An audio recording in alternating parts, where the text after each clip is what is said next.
Bulletin లో breaking news చూస్తున్నాం. CM Chandrababu సోదరుడు చంద్రగిరి మాజీ ఎమ్మెల్యే నారా రామ్మూర్తి నాయుడు అంత్యక్రియలు పూర్తయ్యాయి. స్వగ్రామైన నారావారిపల్లిలో ఆదివారం నాడు ప్రభుత్వ లాంఛనాల నడుమ అంత్యక్రియలు ముగిశాయి. అనారోగ్యంతో బాధపడుతున్న రామ్మూర్తి నాయుడు హైదరాబాద్ లోని ఏఐజీ ఆసుపత్రిలో చికిత్స పొందుతూ శనివారం ఉదయం తుది శ్వాస విడిచారు. పార్థివ దేహాన్ని ఆదివారం ఉదయం 7 గంటలకు ప్రత్యేక విమానంలో హైదరాబాద్ నుండి రేణిగుంటకు తీసుకొచ్చి అక్కడి నుండి రోడ్డు మార్గాన నారావారిపల్లికి తరలించారు. అభిమానులు, ఆప్తులు, బంధుమిత్రులు, నేతలు ప్రజల సందర్శనార్థం నారావారిపల్లిలోని సీఎం చంద్రబాబు నివాసంలో భౌతిక కాయాన్ని ఉంచారు. తమ్ముడిని చివరిసారి చూసుకుని చంద్రబాబు భావోద్వేగానికి గురయ్యారు. మహారాష్ట్ర గవర్నర్ సిపి రాధాకృష్ణన్తో పాటు తెలుగు రాష్ట్రాలకు చెందిన పలువురు రాజకీయ నేతలు, సినీ ప్రముఖులు రామ్మూర్తి నాయుడికి నివాళులర్పించారు. చంద్రబాబు, లోకేష్, రామ్మూర్తి నాయుడి కుటుంబ సభ్యులు ఇందిరా, రోహిత్, గిరీష్లను పరామర్శించారు. అనంతరం మధ్యాహ్నం 2:30 భారీ జనసందోహం మధ్య రామ్మూర్తి నాయుడి అంతిమ యాత్ర ప్రారంభమైంది. రామ్మూర్తి నాయుడిని చివరి చూపు చూసేందుకు జనం పెద్ద ఎత్తున తరలివచ్చారు. తమ్ముడి పాడిన చంద్రబాబు మోశారు. లోకేష్ కూడా చిన్నాన్న పాడిన మోశారు. తల్లిదండ్రులు అమ్మన్నమ్మ, ఖర్జూర నాయుడు అంత్యక్రియలు జరిగిన ప్రాంతంలోనే ప్రభుత్వ లాంఛనాలతో రామ్మూర్తి నాయుడు అంతిమ సంస్కారాలు చేపట్టారు.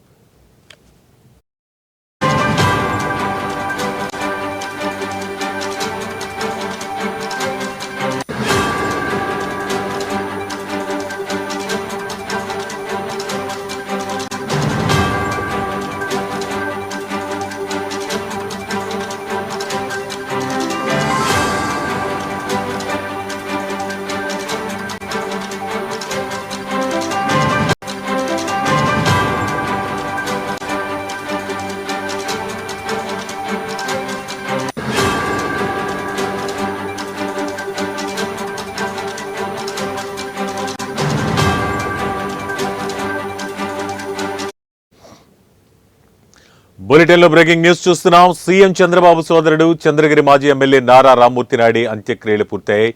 స్వగ్రామమైన నారావారిపల్లిలో ఆదివారం నాడు ప్రభుత్వ లాంఛనాల నడుమ అంత్యక్రియలు ముగిశాయి. అనారోగ్యంతో బాధపడుతున్న రామ్మూర్తి నాయుడు హైదరాబాద్ లోని ఏఐజీ ఆసుపత్రిలో చికిత్స పొందుతూ శనివారం ఉదయం తుది శ్వాస విడిచారు.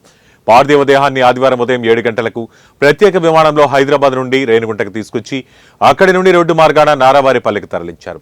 అభిమానులు, ఆప్తులు, బంధుమిత్రులు, నేతలు ప్రజల సందర్శనార్థం నారావారిపల్లిలోని సీఎం చంద్రబాబు నివాసంలో భౌతిక కాయాన్ని ఉంచారు. తమ్ముడిని చివరిసారి చూసుకుని చంద్రబాబు భావోద్వేగానికి లోనయ్యారు. మహారాష్ట్ర గవర్నర్ సిపి రాధాకృష్ణన్తో పాటు తెలుగు రాష్ట్రాలకు చెందిన పలువురు రాజకీయ నేతలు, సినీ ప్రముఖులు రామ్మూర్తి నాయుడికి నివాళులర్పించారు. చంద్రబాబు, లోకేష్, రామ్మూర్తి నాయుడి కుటుంబ సభ్యులు ఇందిరా, రోహిత్, గిరీష్లను పరామర్శించారు. అనంతరం మధ్యాహ్నం 2:30 భారీ జనసందోహం మధ్య రామ్మూర్తి నాయుడి అంతిమయాత్ర ప్రారంభమైంది. రామ్మూర్తి నాయుడిని చివరి చూపు చూసేందుకు జనం పెద్ద ఎత్తున తరలివచ్చారు. తమ్ముడి పాడిన చంద్రబాబు మోశారు. లోకేష్ కూడా చిన్నాన్న పాడిన మోశారు. తల్లిదండ్రులు అమ్మన్నమ్మ, ఖర్జూర నాయుడు అంత్యక్రియలు జరిగిన ప్రాంతంలోనే ప్రభుత్వ లాంఛనాలతో రామ్మూర్తి నాయుడి అంతిమ సంస్కారాలు చేపట్టారు.